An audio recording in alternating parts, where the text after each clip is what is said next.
Committee on Rules and Legislative Administration will come to order. A quorum is present. The first item on the agenda is approval of the minutes for Monday, December 19th, 2022. Representative Agbaje moves approval of those minutes. Yes, I do. Any discussion? Seeing none, all those in favor, please say aye. Aye. Opposed, say no. The motion prevails and the minutes are adopted. Members, we left our meeting on Monday with a statement that we would be considering options to address the challenges presented by the state office building as it is currently constructed and frankly neglected. Today we are going to hear presentations from people who have been employed by the Department of Administration and worked with members of the House as well as other tenants in this building, including the LCC, the Revisor, the Secretary of State, the Legislative Reference Library, and others. They will present first a process that has been underway to assess the needs of the building and to then move on to a presentation of a plan that meets those needs as well as addresses a series of concerns about public access in addition to the immediate needs of this building. Finally, we will have a discussion about that presentation, that proposal, and there is a resolution in your packet that we can adopt if we so choose. So I will ask first Mr. Joe Stahlmann to present on the building design consultation process and programming. I would ask members to hold questions until the conclusion of Mr. Stahlmann's presentation. At that point in time, questions about the process or any issues related to the work of his company in this consultation process. And then we will move on to a presentation from Steve Berg, an architect at BWBR, about a proposed solution to the state office building challenge.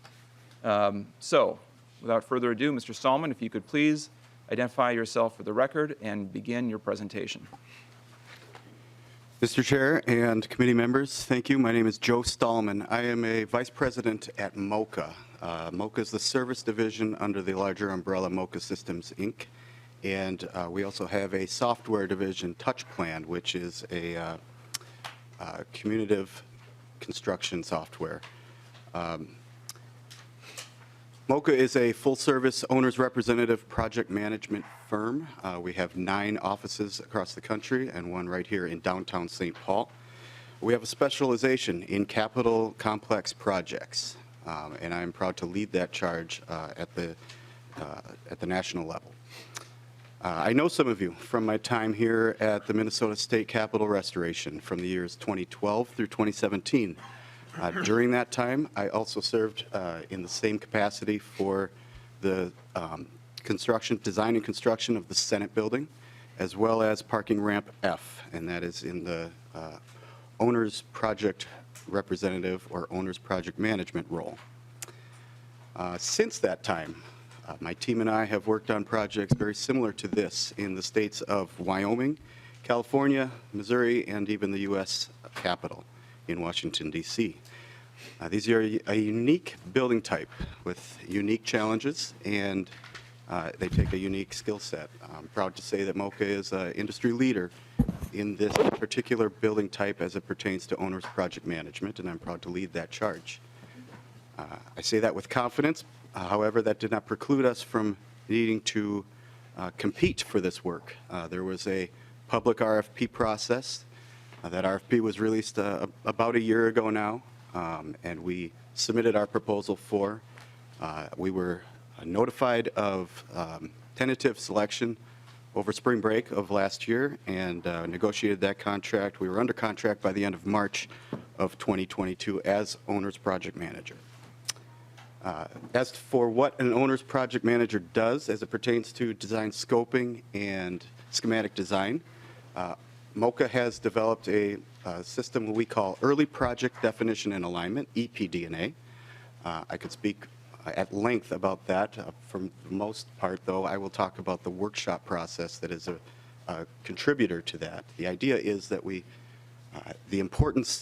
recognize the importance of early decision-making in a project and how that really leads to a successful project, how identifying the key goals long before pen hits paper is a key to a successful project, and making sure that that is a collaborative process, that it is involves partisan and nonpartisan people, that it is a process that identifies very early what the end goals will be and ensuring a successful project.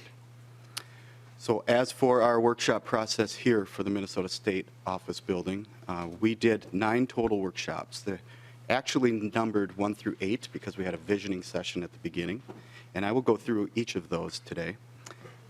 Those 9 total workshops, a typical workshop would be 3 full days of intense involvement with all tenant groups and really great discussions talking about different subject matters at each workshop. Those 3 days make for a long week. We take a week off and our team kind of recalibrates and talks about what we learned and what we might ask at the next one. So that spanned 4 months from June 1st through the end of September. And we had a lot of really great participation. We did them right here in this room. For the record, we are in room 10 of the State Office Building. And we would fill the dais with very interested tenant group members. And we would also, on our off times, would work with breakout meetings with each of the tenant groups. The idea is that we get thorough engagement and that we are reaching out to, as I said, partisan and nonpartisan people within the building, that we're talking to not only elected members, but the very important staff that really make the business happen within this building. Typically, we would reach out to department heads, and those heads would then help us determine which of their staff would be best fit for each of the subject matters and who should be in this room for each discussion. That includes the House. We would ask leadership to help us determine who we should be reaching out to.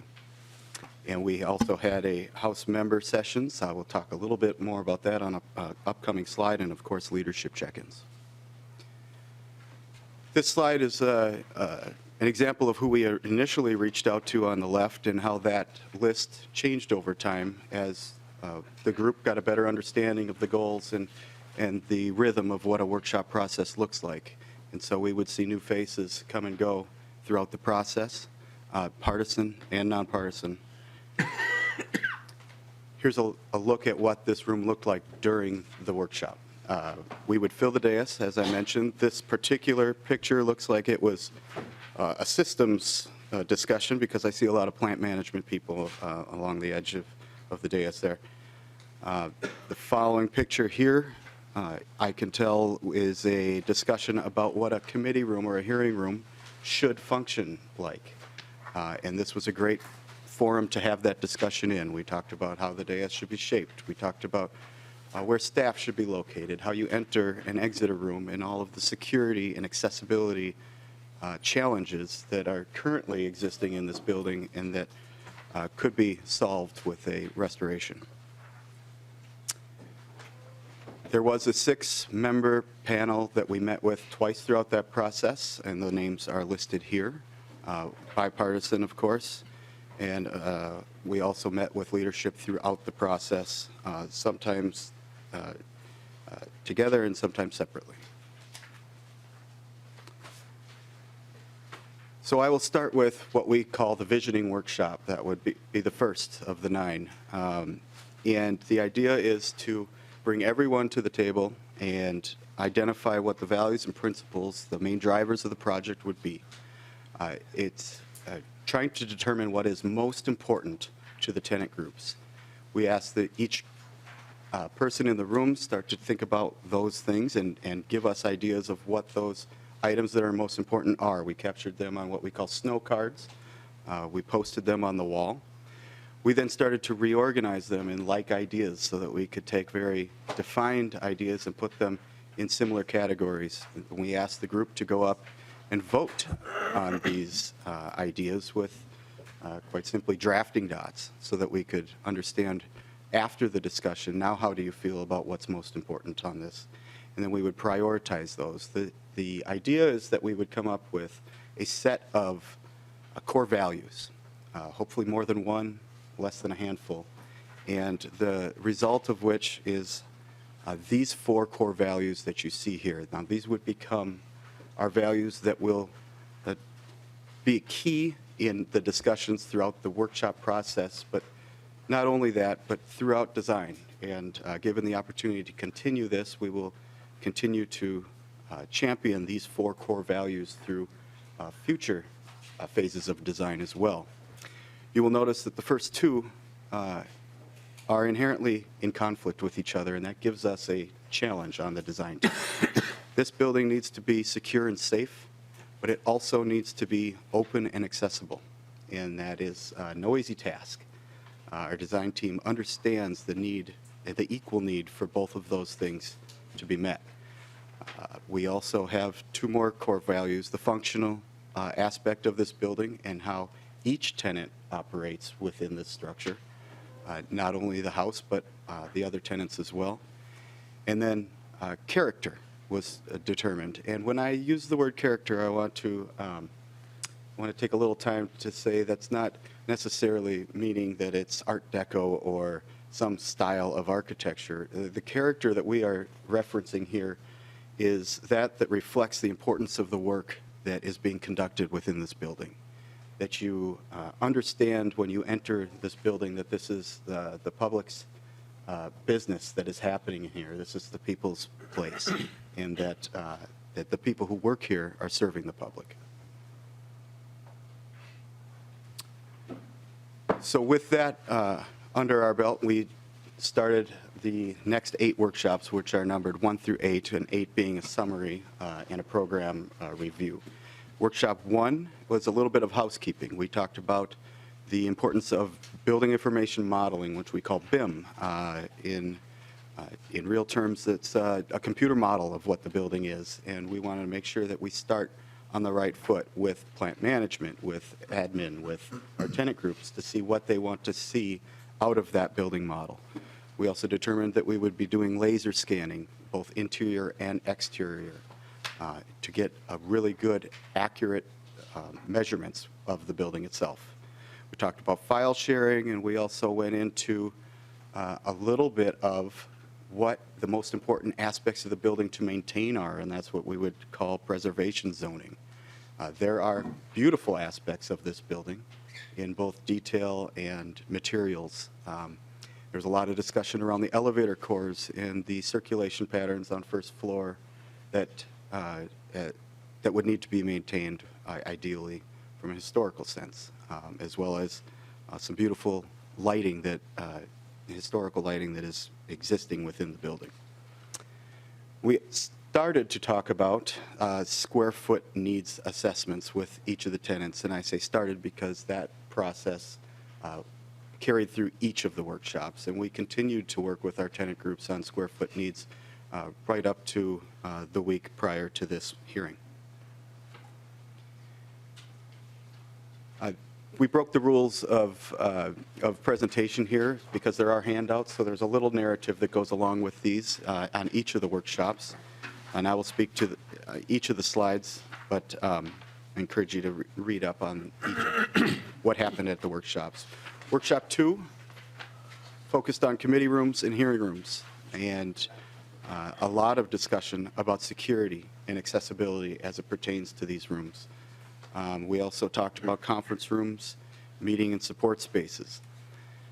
At the end of that discussion, it was determined that the group as a whole found that it would be ideal, in fact needed, to have 10 committee rooms at the end of this project, which is what we have now. Those sizes would change. We have 3 different sizes that would be labeled large, medium, and small. 2 large hearing rooms are needed at 260 to 300 people capacity, 4 medium hearing rooms at 150 to 200 people capacity, and 4 small hearing rooms at 75 to 100. There was also a lot of discussion about the need for conference rooms and where those could be strategically located as they pertain to offices. Workshop 3 then was about offices. And because we were talking about that, it was a good chance to talk about circulation and how you approach those offices, how the public interacts with not only member offices, but other departments as well. and, of course, the natural light discussion. The original design of this building had 2 atriums that allowed natural light to the center of the building, and in the 1980s, those were filled in, allowing for, not allowing for a lot of natural light to the center of the building. And so there was a desire to reintroduce that aspect in some way, shape, or form. And what we found was there was actually efficiencies in getting natural light to offices. And we would find that you could find more members' offices on each floor if we did go down that path.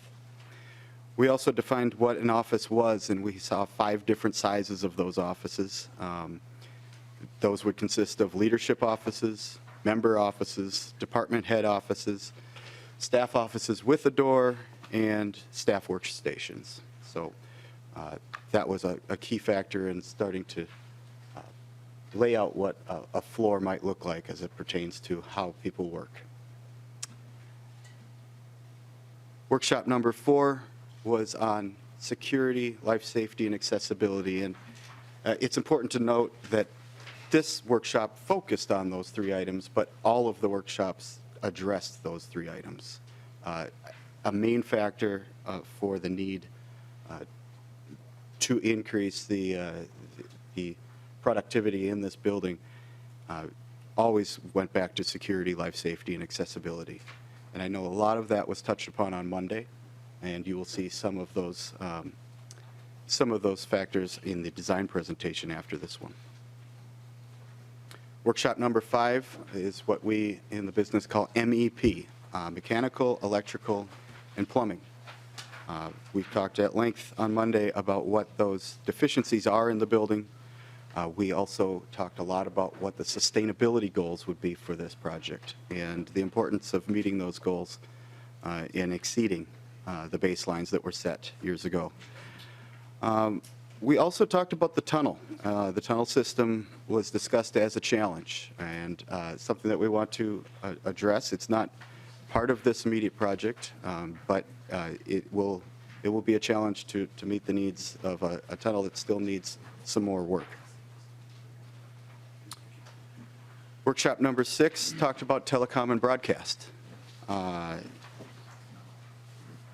would say that the need for hearings to be broadcast has increased in the past few years. And as such, broadcast media and their space needs have grown. There were spaces that were used for other things, like press conferences, that have now been taken over by video editing and those kinds of things that have increased in demand due to the pandemic. And so we spent a lot of time really getting a good handle on what the future needs are for broadcast. Workshop 7, another acronym that we use, FF&E, furniture, fixtures, and equipment. Not only the loose furniture in the building, but also the fixed furniture, like that is what is behind me right now. We talked about all of those needs, and the idea here was that flexibility would be key in many of the spaces when it comes to furniture. And finally, workshop number 8 was our summary. And this is where, by this time, after 4 months of workshopping and talking to tenant groups and meeting both online and offline with them, we were finally getting really comfortable with our space needs. The list you see, this is in 2 slides that are broken up here just due to the size, so their legibility. The square footage here represents gross square footage. They include grossing factors. And what I mean by that is I will say if I needed an office of 200 square feet, and Steve next to me in my department also needs an office of 200 square feet, it would be easy to say that our square footage needs are 400 square feet. But within that area, we need some space for circulation, and we need walls. So we would have a gross up factor before design ever happens, that we would understand that it's a little bit more than 400 square feet. That's within our department. Then we take all of the departments together, and there is another grossing factor that goes on top of that in the area of 35%, so that the numbers you see here reflect percentage-wise of what the needs are for each of the tenants. This is the first slide. The second slide shows more of those tenants and a total square footage need at the bottom of 456,000 square feet. The existing building that we are sitting in today is 290,000 square feet. So future needs for full functionality of all tenant groups, there is a delta. And that means there is a need to either relocate some of the tenant groups or to build an addition onto this building. Questions for Mr. Stahlmann? Representative Pryor. Thank you, Mr. Chair. Just that last point that you're making, could you tell me again the square feet that we're lacking right now? Mr. Stahlmann. Mr. Chair and committee members, I'll go back a slide. 456,000 square feet is the need and change. 290 is the existing building.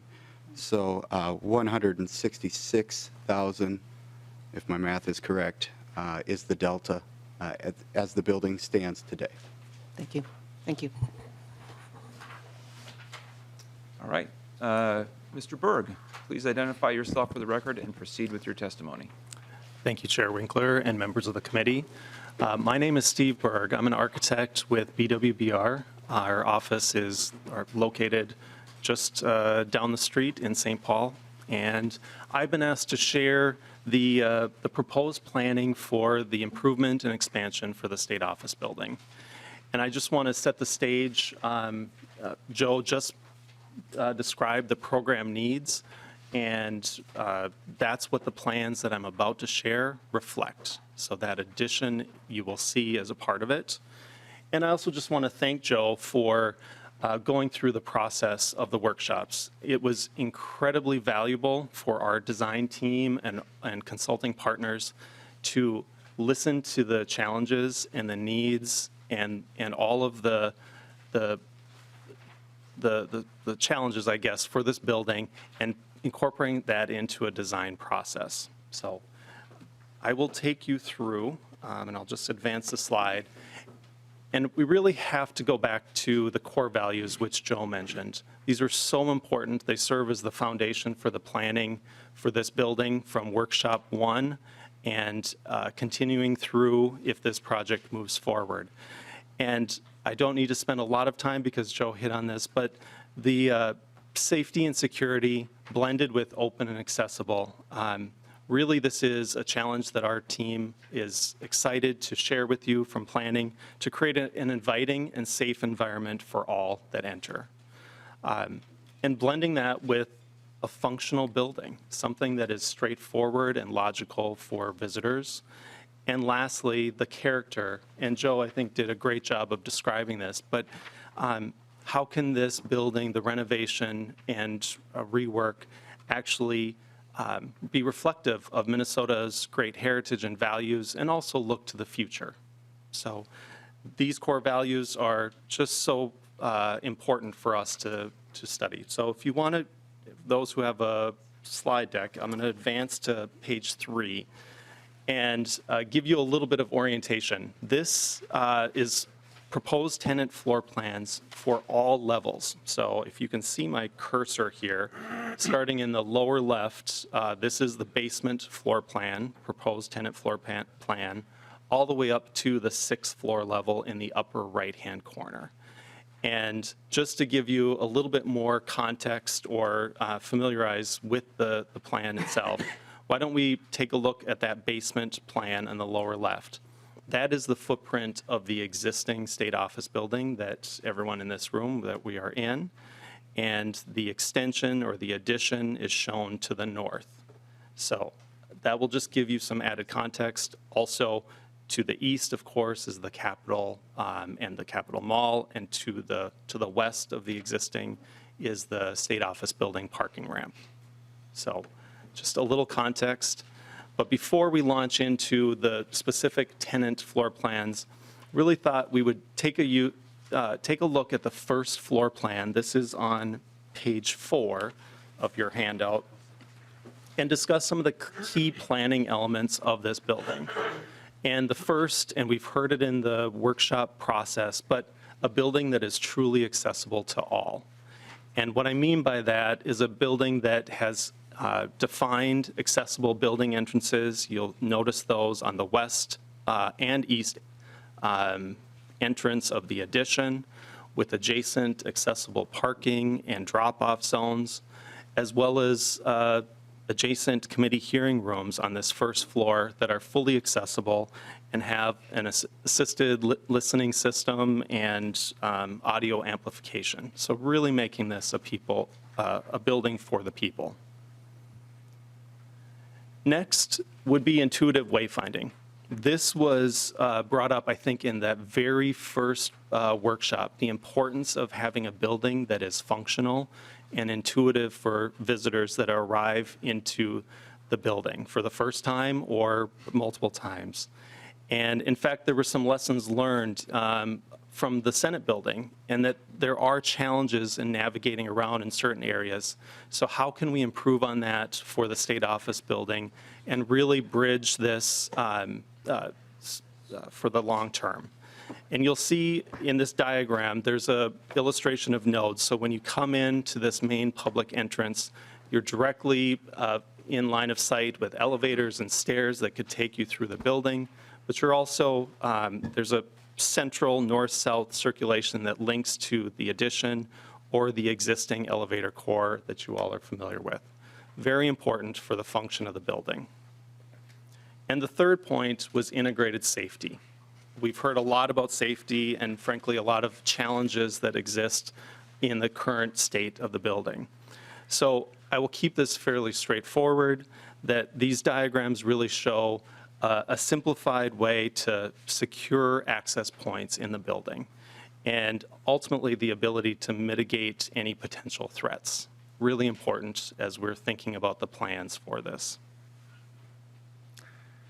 So next on let's see, page 7, I believe, of your handout, I will walk through floor by floor with the various tenant groups proposed for the renovation and addition. Starting on the left, you'll see the basement floor plan. These are hopefully zoomed in enough so that you can see them. And I'll just highlight some of the key aspects or the key components that we're showing. Starting with what is noted as building support.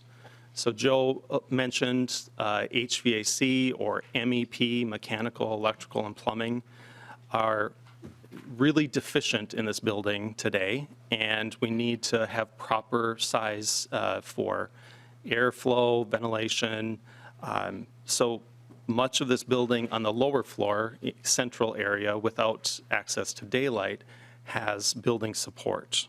And flanking around the perimeter where there are windows and ability for daylight, you see facility services and sergeant-at-arms and some tenant storage space on the basement. Admittedly, walking through these plans might be a little boring for you all because I realize you can read these labels, but I'll go through it anyway. So on the ground floor plan to the right, one of the key elements, that's where we are right now. You'll see room 10 is designated as additional building support.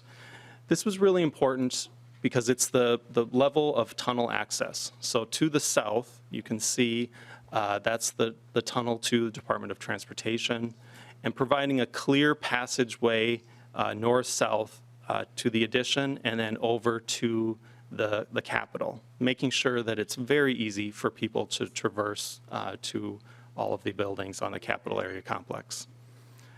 If I go through the various tenants, I will highlight, if you can see my cursor, in the existing, in the green shade, we have 2 LCC suites, Legislative Coordinating Commission suites. To the southwest quadrant, you have the LBO, the Legislative Budget Office, and Sergeant-at-Arms space in the northwest quadrant of the existing. Moving to the north, in the addition, there's building support for mechanical, electrical, and much needed space for House Public Information, studios, et cetera. If we advance to page 8, we'll move up to the first floor. And I did show this in those key planning elements, but without the specific tenant groups. So I'll walk through the tenant groups right now.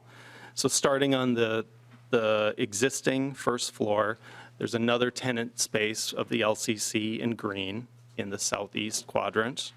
On the southwest quadrant, you have human resources and budget and accounting. And moving to the northwest corner, legislative reference library. And the northeast corner of the existing building, the primary sergeant at arms space. This was located for key views to the Capitol Mall, as well as being central to many of the committee hearing rooms and the public entrance, so very strategically located. And then moving further north into the proposed addition, committee hearing rooms colored in a light blue, and on this floor are proposed, if you recall Joe mentioning the various sizes or seating capacity, there's one large, two mediums, and one small designated here, and another tenant group in the northwest quadrant of the addition is the Secretary of State's office. Moving over to the right and looking at the second floor, we'll start within the existing footprint. This blue is tenant space for House of Representatives.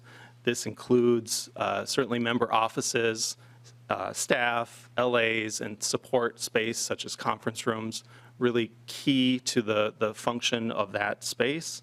It's also in the similar footprint that you have currently. One thing to note regarding the member offices, it was really not about any increase in member office sizes, but a lot of study of how can these be more consistent. Right now you have such irregular shaped offices, and it makes it a real challenge for furniture and just a cohesive planning module throughout. So that was a prime goal for the planning that you'll see on these floors for the House space. And moving to the addition, there's a lighter blue denoted on the east. That represents the double height space of the larger committee hearing rooms. That's to aid in overall function of the space, making sure that you have adequate ability for technology integration, cameras, sight lines, as well as just the sheer capacity of those rooms. And then moving to the northwest corner of the addition is a reviser of statutes space. And you'll see when you turn to the next page, 9, the revisor's office is stacked on 2 levels in that northwest quadrant of the addition. So I think these are getting a little bit easier for me to describe because there's less colors. There's a lot of tenants throughout this building. So we'll go through the 3rd floor. Again, another block of House of Representatives in blue. There's 4 additional committee hearing rooms, a large one and 1 medium and 2 small. And then I already mentioned the revisor's office in the northwest quadrant. We're almost there. Moving up to the 4th floor, again, the blue denoting House of Representatives tenant space, some additional volume or double height space for those committee hearing rooms that are on 3. Just the larger ones, the small committee rooms, do not have that added volume. And then House Minority Research, Media, and Constituent Services located and colored in green in the northwest quadrant of the building. And the final plan, proposed floor plans for the 5th. Again, repetitive House of Representatives in blue. There is a press conference located on the at the center of the addition, right adjacent to the elevator and vertical circulation of the building. And House Majority Research located in the northwest quadrant of the addition.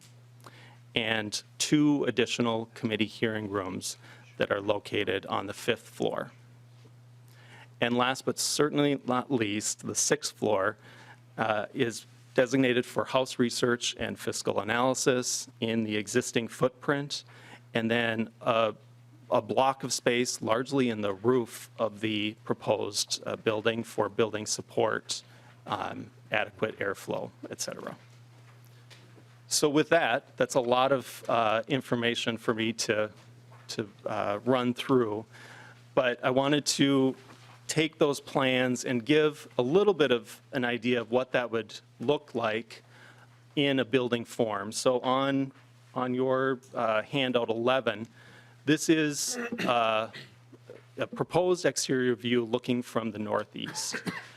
We heard very early on from in the workshop process that any addition should be reflective of the existing state office building and really blend in to the Capitol area. And we hope that this achieves that. So with that, I will turn it over to you, Chair Winkler. Thank you, Mr. Berg, and thank you, Mr. Stahlmann, again, for your presentations. Members, obviously, this is a significant change on the Capitol complex, and it comes at a significant cost. There are just a couple of things I would like to point out about this proposal.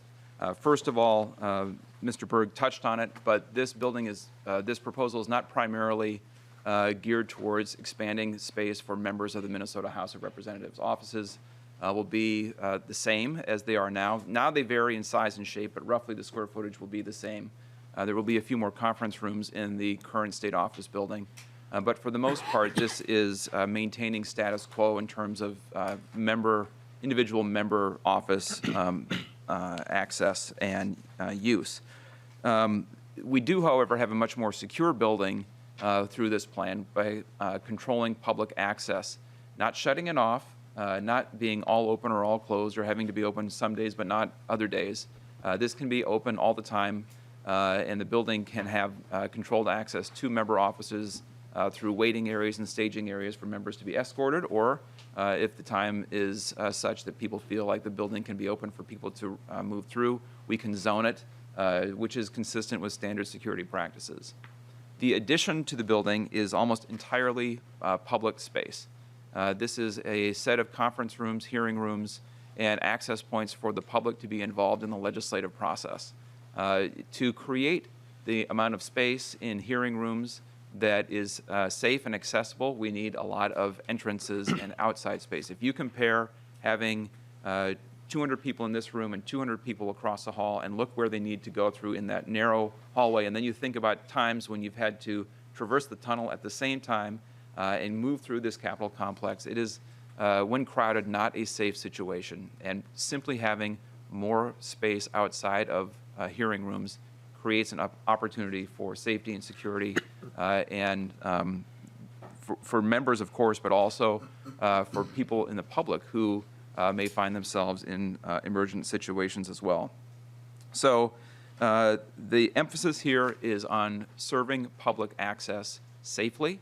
It is a dual mission that consumes a lot of space, and space costs money, and the number of choices in front of us, if we don't adopt a plan, something like this, are not very good. They require us to either continue to have a building that is not safe, or a building that is closed off from the public, either completely or partially, that's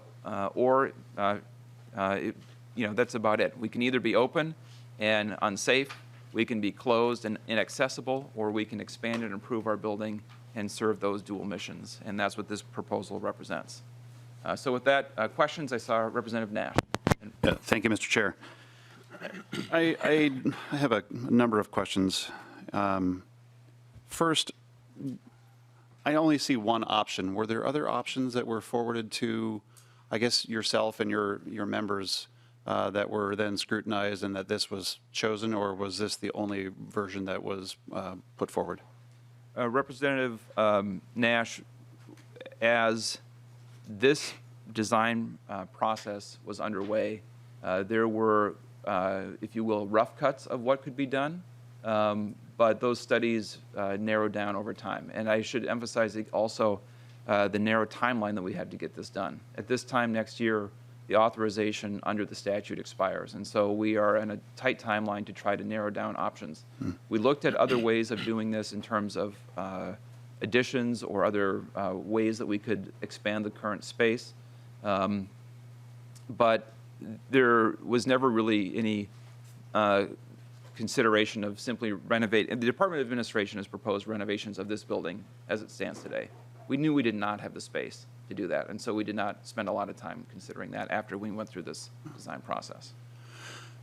And thank you, Mr. Chair. Representative Nash. Thank you.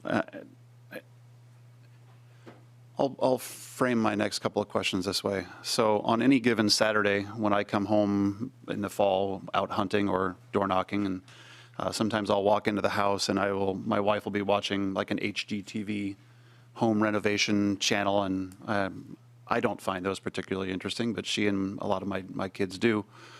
One of the things that sticks out in the conversation, I ask her, why do you like these so much? She goes, well, Jim, you know, they come in and they're renovating normal people's homes, and they're giving them options, and they're working on budgets, and they're trying to find the thing that works the best use case for the best possible price.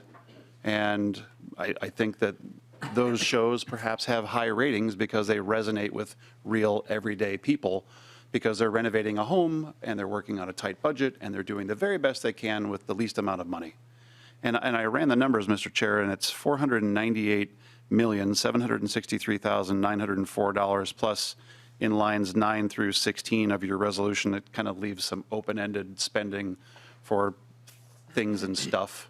That's my term, not here, but things and stuff that always add up, and it's going to likely nudge north of $500 million. And I'm just curious as to, you know, why didn't we maybe work through that more diligently? Because we, the minority party, and I don't know when your members got this, but we, the minority party, got this at 7:08 this morning. I'm just kind of curious as to why we didn't have a couple of plans like they do on all the dramatic television scenes, and why are we doing that, and why weren't we given the opportunity to see some of the things that we're going to be asked to vote on here in a few minutes well in advance of that, so we could do some of our own research? Representative Nash, I guess I would, I have here the bonding proposals from the Department of Administration. We have had ample opportunity for many years to look at the needs of this building and act on them, and nothing has happened. The design of the statute that we created in 2021 allowed us to move forward and bring a plan for resolution, because that has lagged for so many years through inaction and inattention. I certainly would be very happy to present a much cheaper plan if a much cheaper plan would actually serve the needs of the public in this building, but it won't. We could tear this building down and build new. Potentially that could save money. But the statute, first of all, didn't allow that. And second of all, I don't think that's in keeping with our tradition here at the Capitol complex. We could remove tenants. We could kick out the LCC, or we could kick out the revisor, but they would have to go somewhere, and that would cost money too. We could remove hearing rooms or shrink hearing rooms. But I think we saw from Mr. Meyerson's presentation on Monday that there is increased public appetite to be present, and I don't think rationing public involvement in the legislative process is a good idea. We could do, you know, just the building we have now and hope for the best, but again, that would lead to a significant reduction in public access to the legislative process. And so, you know, there's another just challenge in figuring out how to do all this, knowing that politically nobody's had the will to take action over time. So considering all the options, considering the ways that we could reduce costs wouldn't actually reduce cost. It would just push costs other places, which of course is a great legislative tradition, but doesn't actually solve problems. We brought forward a plan that will actually solve the problem. Representative Nash. Thank you, Mr. Chair. And then I'll finish after this. I certainly understand that this building needs renovation, and I freely admit that. But again, on the presentation, the core values, secure and safe, I agree with. Open and accessible, absolutely. Functionality, very high on my scale. But it's that character piece that I'm wondering is, did we drive the price up in the character? And that's probably to be litigated at a later date over years of talking about it. But I just think at a time when Minnesotans are, quite impressed with the projected budget surplus, and yet their own dearth of their personal surplus, we are now going to put forward a proposal for likely over $500 million to build a, well, I don't want to call it a cathedral to government because that's across the street in the Capitol, but this is certainly maybe, I think Representative Olson called it a basilica towards government. I would urge less spending on this one. It's impressive pictures and they're quite nice, but over $500 million seems exorbitant. So thank you, Mr. Chair.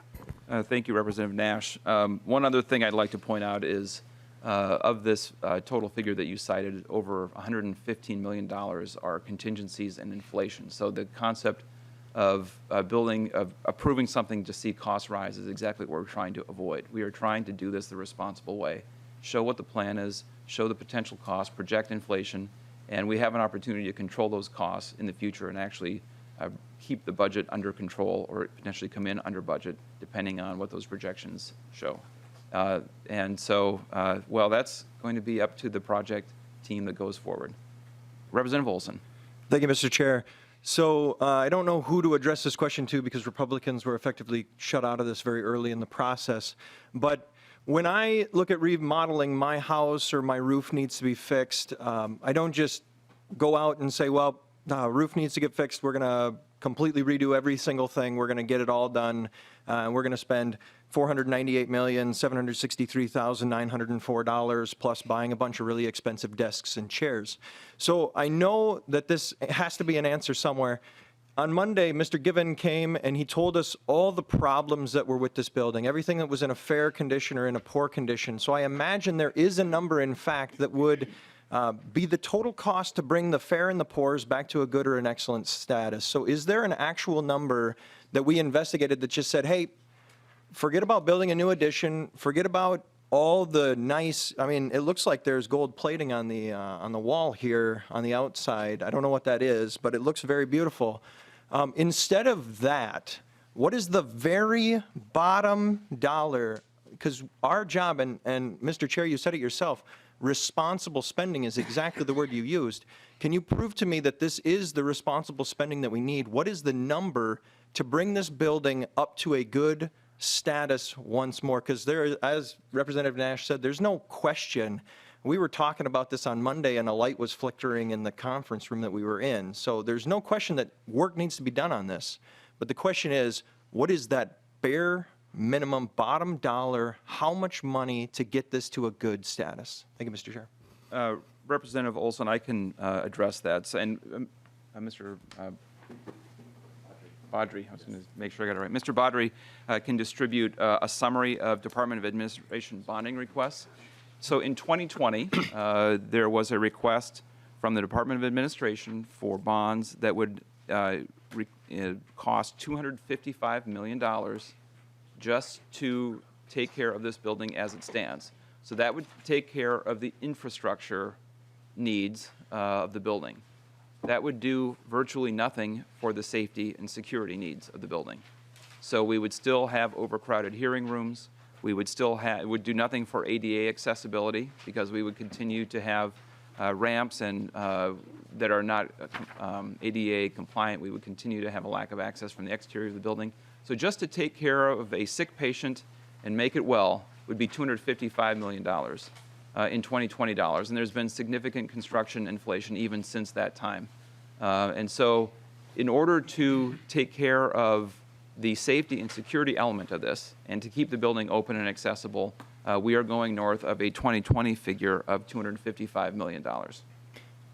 Representative Olson. Thank you, Mr. Chair. One last question. I know that when we passed this back a couple years ago, we were talking about letting bonds. Are we going to use that same similar process in order to pay for this, or are we going to be paying cash for this project? Representative Olson, the way I would summarize it is we will be paying for this building for 20 years in order to get a 50-year building. This is paid for through bonds. So the $498 million number that Representative Nash cited is paid out over time. It is not like we're taking $500 million out of this current budget. Thank you, Mr. Chair. Representative Dowd. Thank you, Mr. Chair and members. A couple of questions. about the design itself, are there more, and I don't know who the right person is, maybe the architect or the representative from the architect, are there more detailed design plans than what we're looking at? These look like kind of conceptual, like this area will be used for this purpose, but doesn't get more specific on where walls will be and how big offices will be and that sort of thing. Are there more specific design plans that have been looked at? Representative Dowd, I can ask Mr. Berg to answer, but of course, this is built on assumptions of office size and the amount of square footage and chairs you need in conference rooms and so forth. So in order to create a summary, there have to be foundational documents that support that. Mr. Berg, any? Mr. Chair and members, I think your answer is correct. There is further detail to provide estimates that we can feel all are comfortable with, but this serves the way to share and present this overall. Representative Dowd. Thank you, Mr. Chair. I want to call you Mr. Leader, sorry. I haven't sat in a committee in 10 Representative years, Dowd, I feel think. free. so. I only have like another hour of this. You, So. you and I both. So, and I haven't sat in a committee for 10 years, really. But nonetheless, can we see those more detailed designs and plans? Is there someplace we can review those? So Representative Dowd, the next agenda item is to review a resolution which is broken down by square footage and, well, it's not broken down by square footage, it's cost representing square footage.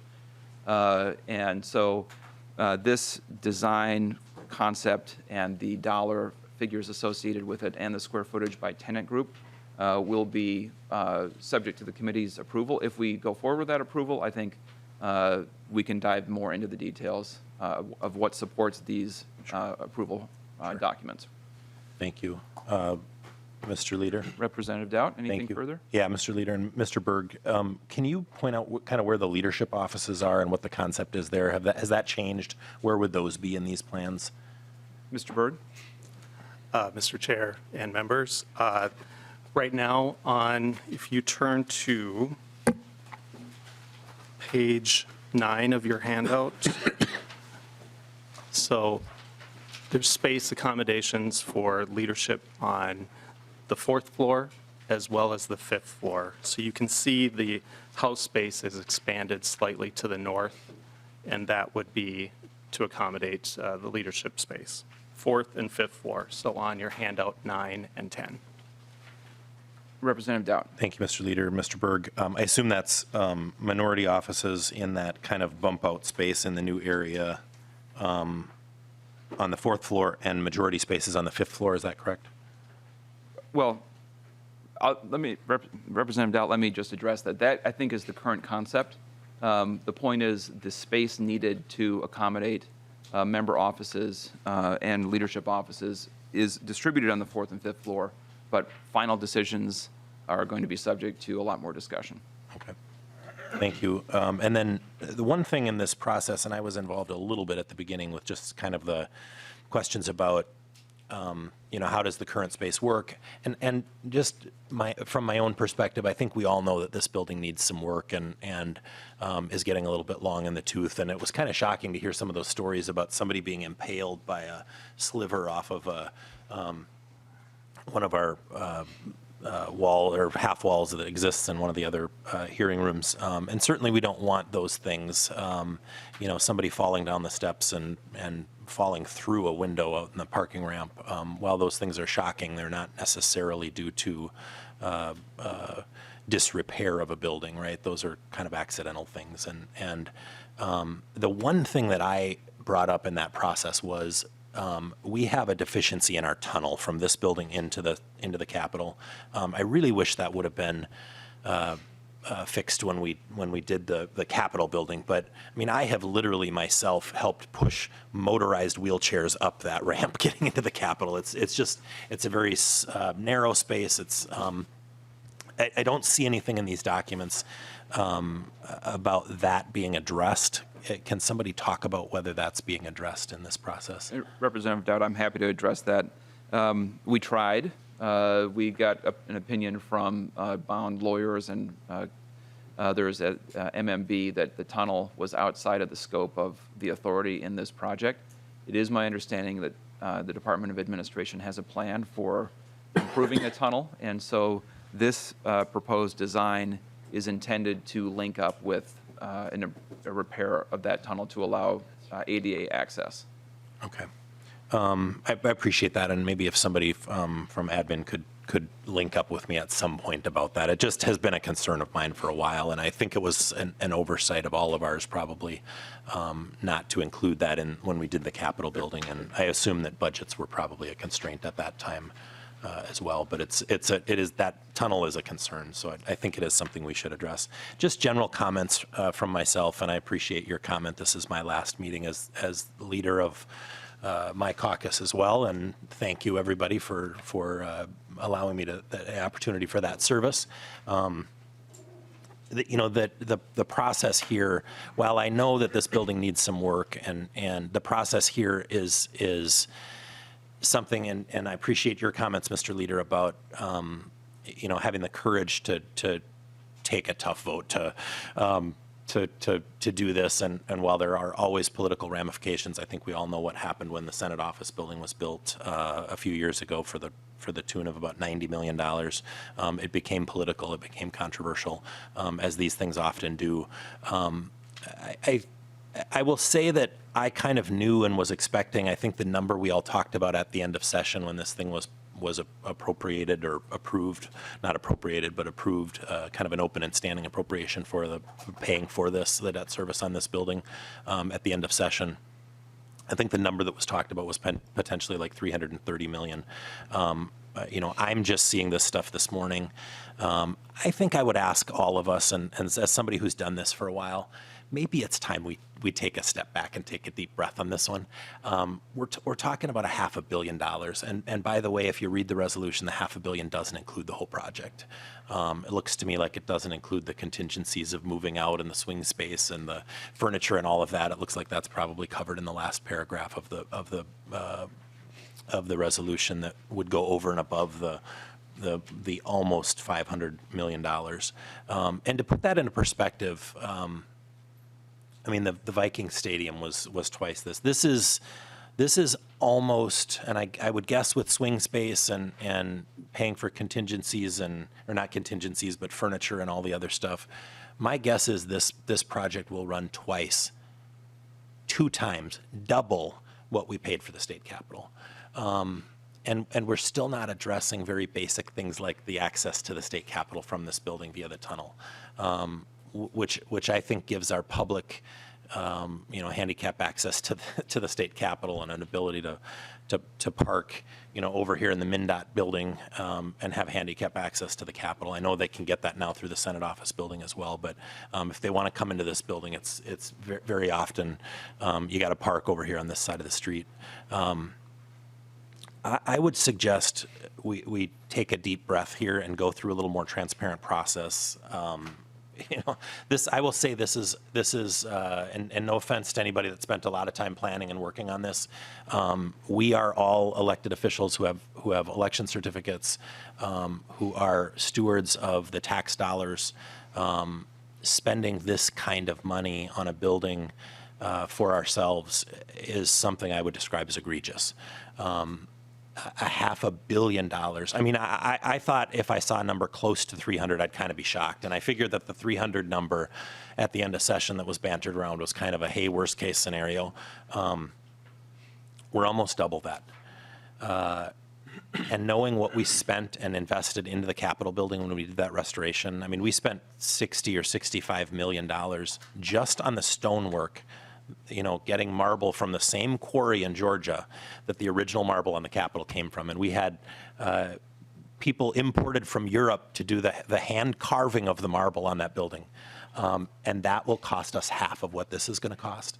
I think this is a point at which we as elected officials, and I'm not trying to be political here, this is literally just somebody who's spent some time here as a leader, both in the minority and the majority, saying maybe we just ought to take a deep breath and take a look at this and do a little more transparent process. I mean, we're talking about finalizing an approval for a concept and passing a resolution on a meeting that was scheduled less than a week ago and rescheduled less than 24 hours ago on a day that's stormy, and now the staff, I think, is not even in the building because we have inclement weather.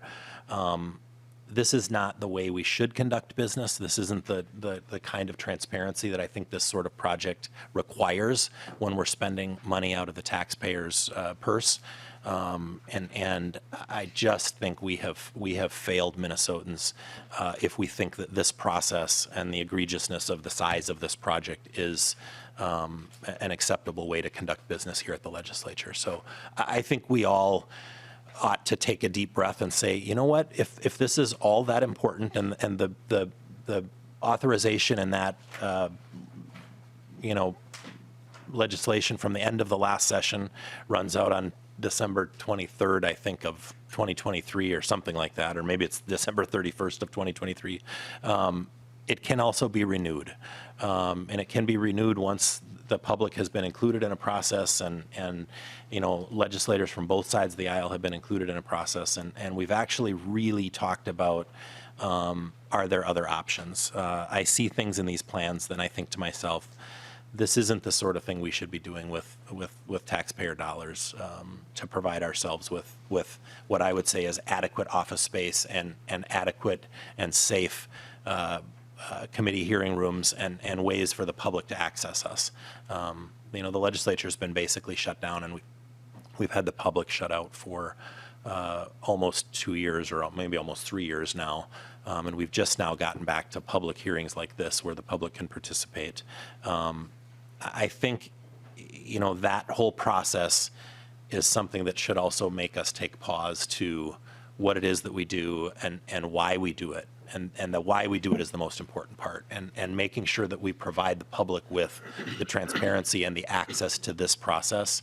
To think that we are going to spend half as much as we spent on US Bank Stadium, actually probably more than we spent on US Bank Stadium, the public share of that, but half as much as it costs to build that building, and almost twice as much as what it costs to just remodel the Capitol and restore the Capitol after 115 years. I think I will just say, and I was expecting a big number. This number is far beyond what I was expecting, and it's actually shocking. So, Mr. Leader, I would recommend that we as members and stewards of taxpayer dollars take a deep breath right now and set out a little more transparent process and push this off. Not vote on this today, but let's pause on this and come back. We have new members who are going to be involved in this process. They're going to be taken over here right at the beginning of January, and I think it's a good opportunity to just get some fresh eyes on this. Let's look at some more detailed plans, and let's look at some other options as well, because this is something that should, and I have a feeling when the public sees this number and sees the renderings of this building, jaws are going to drop. This is for somebody who's expecting a lot, this is shocking. So I would suggest that we all take a deep breath and push this off a little bit for a more transparent process. Thank you, Mr. Leader. Representative Dowd, I think we've been pausing for a long time. 2012 number from the Department of Administration just to take care of the building was $25 million. By 2014, further decay raises it to 94. By 2016, we are up to 110. By 2018, we are up to 259. In 2020, it's the same number. Delay does not actually make anything cheaper. And none of that includes addressing safety, and the numbers that you're using for comparison don't consider inflation, which if you add up inflation plus safety, I think we've talked a lot about that in the last year, and it should be the same recognition should be applied to this building. I do have other members on the list, so I'm going to move on, and we'll come back to you. Thank you. Representative Lilly.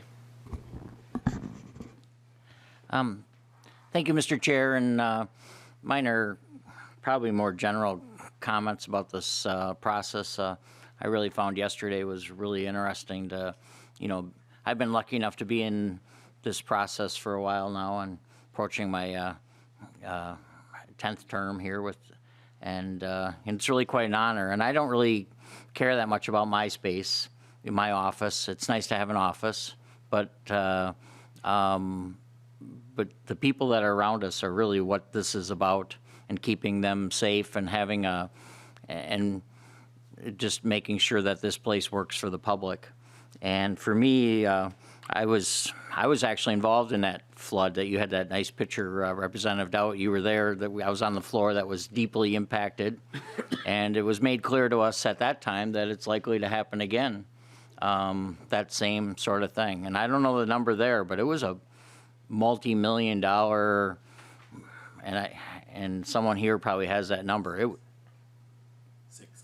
$6 million just for a pipe leak. I mean, it's shocking how much the costs are, and it was a real impact. And there was a member next to my office, Karen Clark, who had a lot of documents, and arguably historical documents, at least to her, and they were very impacted, and but that leads me to the safety of this building. I mean, clearly there was mold. That's why they were moving things, and we saw yesterday there was pictures with the the offices and of our staff that had mold in them. So that goes on, and a couple years ago I had a challenge physically myself, and we talked about the accessibility of this building and this process. And I had firsthand some experience just coming down that little hill there. Doesn't look like much, but you get in a wheelchair and you come down that little hill. It's a real thing, like hang on. And I'm glad, Representative Dowd, you mentioned the tunnel, because that also is a real thing, like trying to get up. I remember my wife was helping me, and we were like, I had one good arm, so I was like pulling on the one side, and she's pushing, but it was all we could do to get up. But there's challenges, and we need to be aware of that, and that's what this is. This is in dealing with that. The Senate building, I mean, I remember how the Senate was. Some of those offices up in the third floor in the Capitol.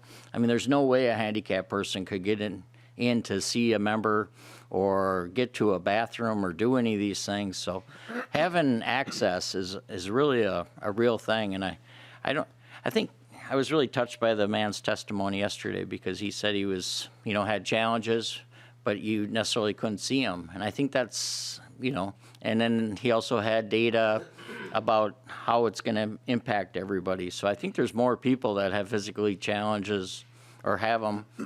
We notice more and more member scooters every year. Like that, when I first started, there was never a scooter.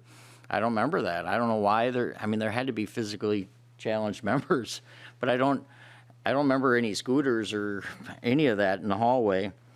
But the safety of the building is a real thing, and I'm glad we're dealing with it. And I've been lucky enough to serve on capital investment, and it's shocking the costs that have gone up on these buildings over and over and over. So it's hard to compare, apples to apples, without realizing how the prices have changed. I happen to have a nice, I've got a nice cabin, but anyways, we drive used cars.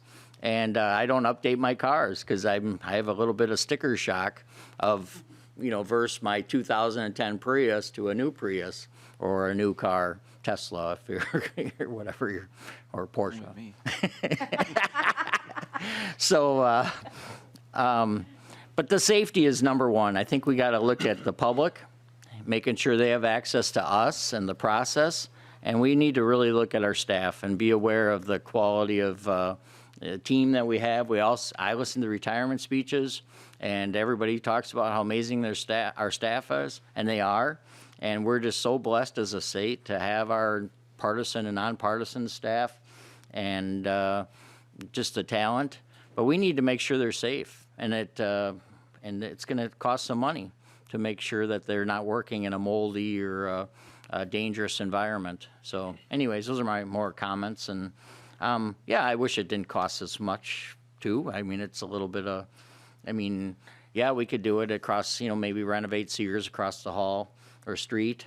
But does that make sense for Minnesota? I don't think so. It's, you can always put this off and keep looking for more information, but I guarantee you the prices aren't going to go down. And So thank you for your leadership on this, and I think it's a good proposal. I really enjoyed today's presentation, and yesterday I was really struck by the safety concerns of the process and the building. So thank you. Representative Herr. Thank you, Chair Winkler. Just a really quick question here. There was a comment made that Republicans were shut out of this process early on, and I guess I remembered being a part of the process. And if maybe the testifier could just remind us when the project started and when the members were brought in. I think there was a list of bipartisan members that were part of the sessions. And so if you could just remind me when this project started and when both parties were brought in to sort of provide some input on this. Mr. Stahlmann. Mr. Chair and committee members, the workshop process started on June 1st of 2022. That went 4 months to the end of September. We did meet with that 6-member panel twice during that time, and they were all inclusive reviews of the workshops to date. So one towards the middle of that process and one towards the end. I think that answers your question.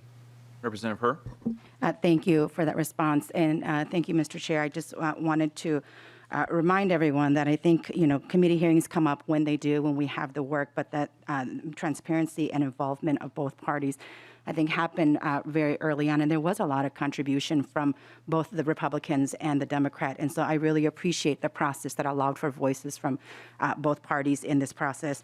I did just have one other question, and it should have been maybe for the testifiers yesterday, but I just had a quick question around parking. That is, the parking ramp that we envisioned, will that did also include public parking, not just for members and staff. Is that correct? Representative Herr, there is no change to the parking structure. Okay. There's a proposed change from the access of this building to the parking structure, so that there's a causeway at the first level and at the ground level like we have now, because we have no elevators.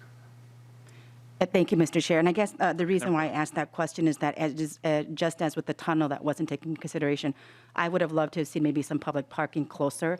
I have a lot of veterans that come to see me, and they don't come because there is no accessible parking that isn't, and most of our veterans are older or disabled, and it makes it very difficult for them to come visit us and come talk to us in our spaces here.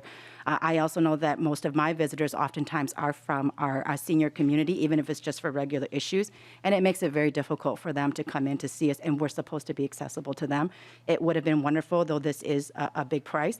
I think that in order to really accommodate the community and those who need access to us, we probably should have maybe taken that into consideration so that we would have closer parking for those who may need it. So I just wanted to make that comment, Mr. Chair. Representative Herr, I think your comments are spot on. There are a couple of factors. Number one, parking is part of a broader capital complex set of issues. It's a garage attached to this building is for members and staff, but we have other public parking around the campus. And so I think that's a separate conversation that involves the whole complex, not just the state office building. But in proposing this design, as Mr. Berg pointed out, there is an accessible entry point on the west side of the building, which is designed as a drop-off point, so that people actually have the space to come in and do a ADA accessible drop-off. So you can't park right there, but at least there is a much better access directly to the building than anything we have right now. Thank you, Mr. Chair. Representative Moran. Thank you, Mr. Chair. Leader Winkler.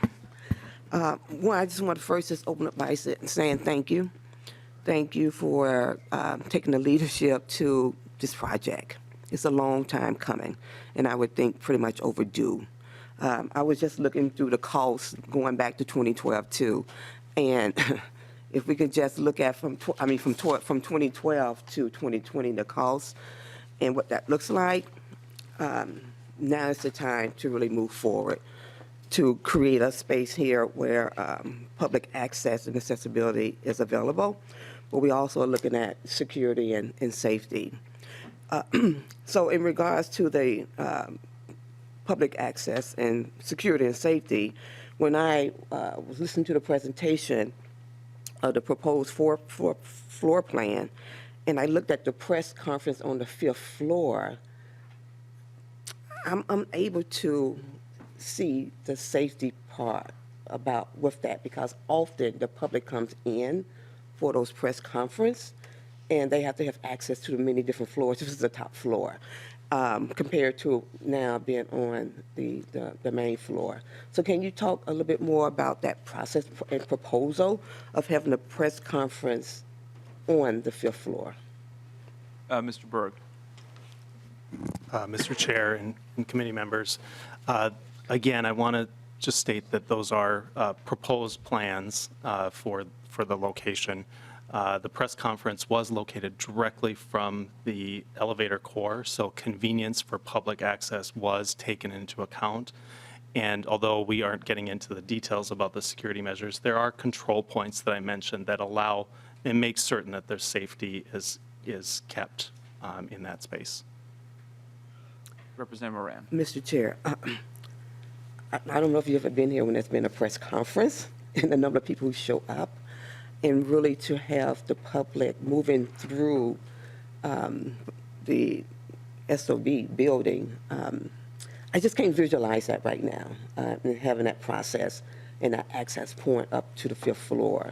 And I did hear that it's a proposal, it's proposed, but I would keep it basic at the base level. That would be my suggestion, but I think you guys are the expert. There's so much more conversation that needs to happen or will happen. But Mr. Chair, Leader Winkler, I am so happy to see us moving forward on this proposed request, and that we can really do better and be better in the 21st century and really create an access for the public here in the SOB.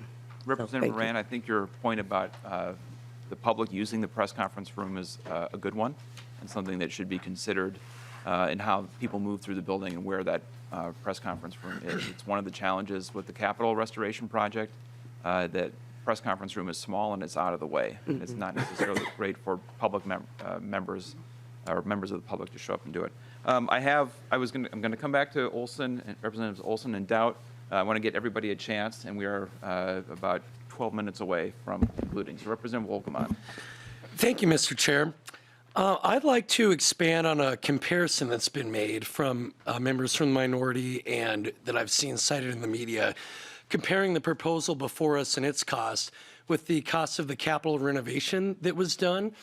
Mr. Chair, can you please assess the validity of that comparison? What are we doing with this project that is different in the scope that was done with the capital restoration? Why might that lead to a difference in the amount of cost? Representative Wolgamott, first of all, that was 10 years ago, so there's been significant inflation. Second, in the capital restoration process, yes, a lot of artists were hired, a lot of stonework was done, but the end result was the removal of all but one committee hearing room for the House of Representatives in the Capitol building. So very little public business is done in the Capitol, and there are big open spaces, ceremonial, beautiful, a monument to the Civil War veterans and to Minnesota's history, but very little functional working space is left in the Capitol. The State Office building, on the other hand, is a rabbit warren of working space. It is much more expensive and much more involved to renovate dense office space like we have in the State Office building in a historic building. So that on its own is why these buildings are comparable. But the space needs of public access has been entirely ignored on the Capitol complex for committee hearing rooms. Through the Capitol restoration process, we removed public business from the Capitol, or working business of the committees of the legislature from the Capitol, and we have essentially just left a decaying building with inadequate space needs to try to fill in the gap. And so we are expanding because we need room to accommodate the public and to accommodate the legislative process so that people from whatever part of the state they may be in can participate. It's also important to note we need expanded space for public broadcasting and technology so that people can participate in a hybrid manner, so people can appear and testify in committee hearings, and those committee hearings are broadcast, and people can participate in a live, real-time format. All of that requires more space. It requires more attention to detail of how rooms are designed, and none of that is included in the current State Office building. So it's not really a comparison. We renovated the Acropolis when we renovated the State Capitol building. It's a beautiful monument to many things in Minnesota, but it is not a functional working building for the most part, and the State Office building is. Representative Wolgamott. Thank you, Mr. Chair, and I would just like to reiterate that point, that this is not just some renovation or facelift. This is improving the infrastructure of this existing building, and it's also an expansion, not for the members of the House, but for the members of the public. We are the people's house. The people of Minnesota deserve to have safe access to this legislative process, and that's what the expansion of this building is going to do. Thank you, Mr. Chair. Representative Olson. Thank you, Mr. Chair. I'll make this really quick. In this resolution, between lines 9 and 16, it says 2 times, including but not limited to, in discussion with the ancillary expenditures. And so the definition of ancillary, for anyone who doesn't know, it's the necessary support to the primary activities or operations of an organization. So when we're talking our engineers over here, we're talking about how natural light improves people's work abilities by 25% or something like that, which is why they wanted to include natural lighting in the proposal. One could argue that the sound of running water, flowing water, makes me more relaxed, and thus I can work better. Someone would say that music in the air could make me work better. And so that ancillary spending, necessary support to primary activities, could include things like nice, beautiful fountains, could talk about pianos. You could make an argument for nearly anything when you're saying 2 times, including but not limited to. Okay, so my concern here is, where are the guardrails for the taxpayers? How are we going to assure that we're not going to see grand pianos, which we have seen grand pianos, how we're not going to see marble fountains, how we're not going to see gold plating all over the place? Where are the guardrails to the taxpayers? Thank you, Mr. Chair. Representative Olson, you won't find a fountain or a chocolate fondue fountain or a grand piano next to a reflecting pool on top of a chocolate river flowing through the building. This is not extravagance. This is safety, accessibility, and function for the members of the House. And if you want the sound of flowing water to inspire you to work harder, I'd suggest we do nothing in this building, and you'll hear plenty of it. Representative Dowd. Thank you. And to your point about the resolution, we're going to give time for Mr. McCormick to discuss it, so I want to just keep these general conversations brief. We'll go to the resolution. Thank you, Mr. Leader and members. The answer earlier, I believe, was that there are additional drawings that show some more detail. My hope is that those are public documents and that the press will have access to those documents, and my hope is that the press will request those documents. If not, I will request them and give them to you, because I think there needs to be more transparency in this process. To your point, Representative Wolgamott, about the comparison with the Capitol, if you don't like that comparison, we have a much better comparison that we can make, which is that we built a Senate office building, which at the time was considered egregious. It was $90 million.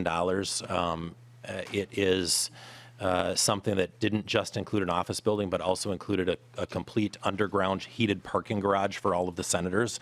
And that structure cost $90 million. Now, if you just did some easy math and said, I don't know how much you would deduct because we're not touching the parking here. Our parking's not involved in this process.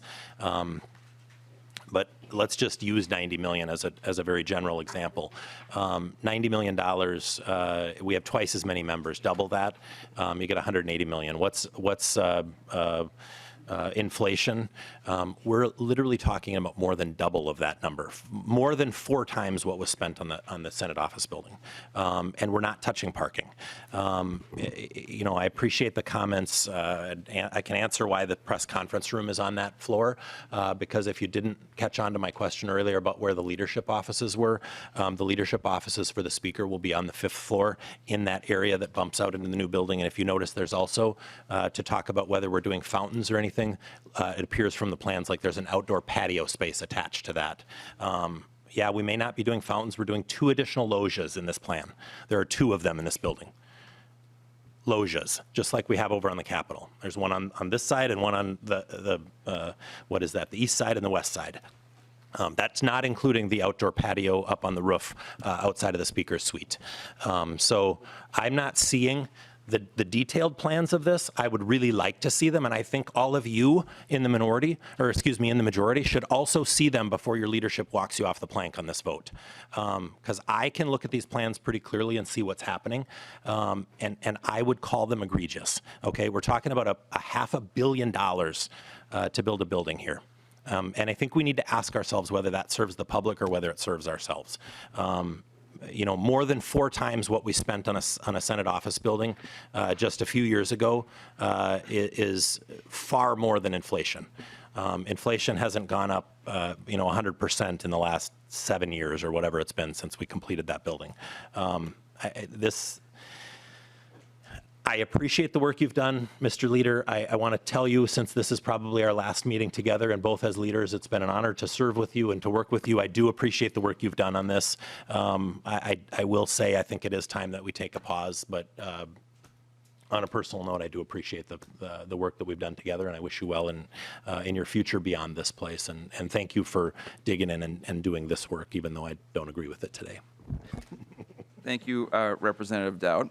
I think we should move to Mr. McCormick describing the resolution. I would say that included in the resolution is a detailed breakdown of all the square footage for all the tenant groups, which is more than just the House of Representatives. It includes all of the work that is done by the legislature. So we are carrying the load for many others, and Representative Dowd, I believe that was your suggestion, that we keep them in this building. So it takes up a lot of space. Mr. McCormick, could you please describe the resolution that's in the packet? Mr. Chair, members, Patrick McCormick from House Research. There are 2 documents we're working off of. The first is the resolution 2022-R30, and the second is the 1-page MOCA outline of the program plan for the SOB. Looking at the 2022-R30, we have on page 1 and page 2 through line 19, a series of whereas statements outlining the elements that were discussed at the Monday hearing that require a state office building improvement and expansion plan, including, for example, on page 1, line 9, mentions of the public and throughout meet the public needs. On line 12 through 16, mention of other entities involved, concerns with security.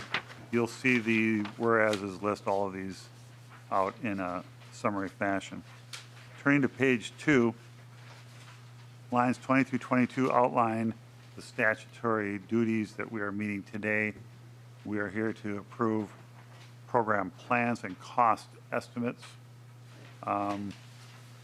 And on line 26 of page 2, we internally reference this separate document with MOCA at the top corner, which further outlines the program plans we're approving today.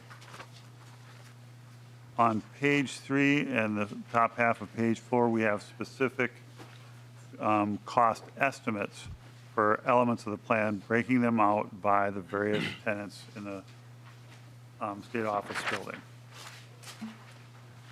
Finally, on page 4, lines 9 through 16, we have approval of ancillary expenditures, including costs of relocation, temporary officing, rent loss on tenants in the SOB, and furnishing and exterior facilities and grounds.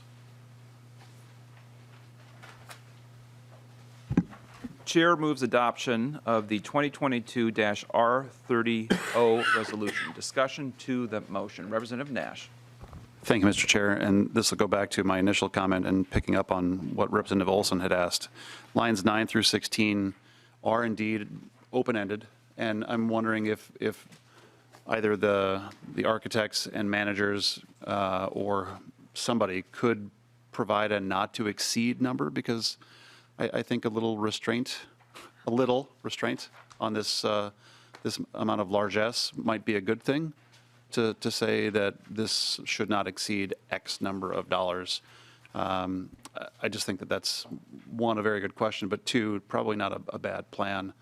You would know better, because I'm sure you've heard some of these preliminary numbers, as I call them, things and stuff. But I'm sure you've heard that. Perhaps many of your members have heard that as well. I'm just curious, can we put some guardrails around that, Mr. Chair? Representative Nash, the reason those numbers are not specified is because that we don't have specific plans for how the legislature would operate if the state office building is shut down. For example, it could be a return to virtual committees. and limited access to legislators working in swing space. It could be a full workup of temporary state office building kind of space. That's unknown. The Capital Area Architectural and Planning Board has to review any kind of work related to grounds. That is unknown. There is money in the proposed budget for furniture, but what is not known is how much of our existing furniture can be reused. For example, these committee chairs are new. There's no reason why they cannot be incorporated into the committee room design going forward. But that detailed level of planning is not complete for those items. So the answer to your question is no, we can't put a not to exceed number on there because it would be just throwing a dartboard or a dart at a dartboard at this point in time. But as this project proceeds, if it proceeds, that will be subject to public scrutiny and it will be subject to reporting, and there will be every incentive to try to keep those costs in line. Representative Nash? Thank you, Mr. Chair. I guess question of you, since you've seen this, was there a discussion of it should cost us X number, or was it really just a, hey, we don't know, so we should leave ourselves an endless bag of cash to be able to do these things? Representative Nash, the cost of swing space, for example, depends on how the House decides to operate. And that will be a choice for the current or the next set of legislators here. So it's, I think, difficult to say what that looks like. It's just entirely speculative. Any further discussion to the chair's motion? Seeing none, all those in favor, please say aye. Aye. Opposed, say no. No. The motion prevails, and the 2022-R30O resolution is adopted. Members, I would ask that if you stick around, if you can. We are preparing meeting minutes, and it is our committee legislative assistant's last day working for the Minnesota House of Representatives. He's going to go on to be the Senate Majority Leader's LA. He is trying to prepare a set of minutes. If you could just look at your emails, they'll be coming out in a second, and respond back with approved, we can complete these minute meeting books. And Representative Hurd, did you want to recognize your legislative assistant in some way? Thank you, Mr. Chair. I did just want to say I brought some treats in today for anybody who wants to join us to celebrate Abdi Hamid's last day with us. He has been in one of the best LAs I've ever had, and I am sad to see him go, even though I sent a glowing comment to Senator Dietzig, or Majority Leader Dietzig, to let her know he would be a great addition to her team. But I am sad to see him go, and I want to acknowledge the amazing work he's done in the short time he's been here with us. And best wishes for the future, and come have some orange juice and some treats with us on the 4th floor later, after this, after you approve your notes. Thank you, Representative Hur. There is no further business before the Rules Committee today. I appreciate your attendance. This is obviously extraordinary timing at the end of the month of December, right before the Christmas holiday. But your dedication and service in the last 2 years, and for some of you for the last 4 years, is something I deeply appreciate. And we have been through a lot of ups and downs in those 4 years in this House, and we have managed to keep it together. And we're going to not just keep it together with baling wire and toothpicks going forward, we're actually going to do it right. And I appreciate your service. We are adjourned.